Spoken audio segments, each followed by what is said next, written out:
আমরা যে টিম আপনাদের জিনিস পরিদর্শন করেছি তারাই সবাই খুবই খুশি হয়েছি।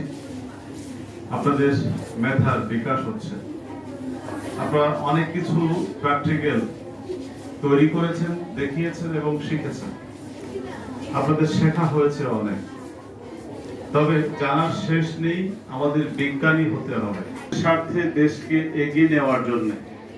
ব্রাইট ফিউচার হবে তখনই দেশ তখন ব্রাইট হবে যখন আপনারা বিজ্ঞানী হয়ে, ডাক্তার হয়ে, ইঞ্জিনিয়ার হয়ে আমাদেরকে উপহার দিবেন। যে জিনিসগুলো আপনারা আজকে তৈরি করেছেন এগুলো ধারণ করবেন, হৃদয় থেকে ধারণ করবেন, এখান থেকে স্বপ্ন দেখবেন এবং স্বপ্ন বাস্তবায়ন করবেন। সেটা থাকবে আপনাদের প্রতি অনুরোধ। আজকের সায়েন্স ফেয়ারে যারা আপনাদেরকে সহযোগিতা করেছে, আপনাদের শিক্ষক মন্ডলী, তাদেরকে অভিনন্দন জানাই, আন্তরিক ধন্যবাদ জানাই ব্রাইট স্কুল অ্যান্ড কলেজে যারা দায়িত্বে থেকে আজকে এই কাজগুলো করেছেন। সুপ্রিয় শিক্ষার্থীবৃন্দ, তোমাদের মেধার বিকাশ ঘটানো আমাদের দায়িত্ব, দেশের দায়িত্ব। আমরা স্কুল কলেজ থেকে আমরা সেটা চেষ্টা করেছি তোমাদেরকে সেই পরিবেশ তৈরি করে দেওয়ার জন্য। বিকশিত তোমরাই হবে। ফুলকে হাতে ধরে ধরে ফোটাতে হয় না, ফুল আপনি ফুটবে, কিন্তু তাকে সেই পরিবেশ দিতে হবে, তাকে রক্ষণাবেক্ষণ করতে হবে, তাকে সুন্দর করে পরিচর্যা করতে হবে। আমরা সেই পরিচর্যার কাজটাই করছি মাত্র, কিন্তু তোমরা বিকশিত হচ্ছ ফুলের মতো করে। তোমরা বিকশিত হতে থাকবে, আর আমরা তোমাদের পাশে অভিভাবক হয়ে পরিচর্যা করতে থাকবো, এটা আমাদের প্রত্যাশা।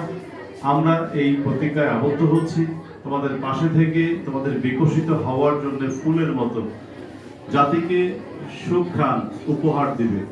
তোমাদের বিকশিত হওয়াতে জাতি উন্নত হবে, জাতির উপকার হবে, দেশ উন্নত হবে। এবং আমরা এই স্বপ্নগুলো, এই জিনিসগুলো দেখছি, আমেরিকা করেছে, অমুক করেছে, তমুক করেছে, বিভিন্ন দেশের কথা বলছি।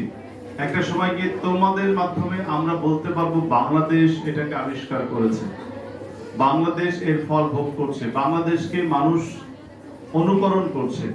এটাই হবে আমাদের আজকের প্রতিজ্ঞা, যে তোমাদের মাধ্যমে বাংলাদেশকে তোমরা এমন জায়গায় তুলে ধরো এবং আমাদেরকে অনুকরণ করুক অন্য বিশ্বের অন্যান্য দেশ, এবং তারা তুলে ধরুক আমাদেরকে যে আমরা পারছি। আমাদের কাছ থেকে তারা নিচ্ছে, শিখছে। অবশ্যই বাংলাদেশ সেই জায়গায় পৌঁছে যাবে ইনশাআল্লাহ। আমি এই প্রত্যাশা রেখে সবার সুস্বাস্থ্য কামনা করে এখানে শেষ করছি। আল্লাহ হাফিজ। আসসালামু আলাইকুম রহমতুল্লাহ।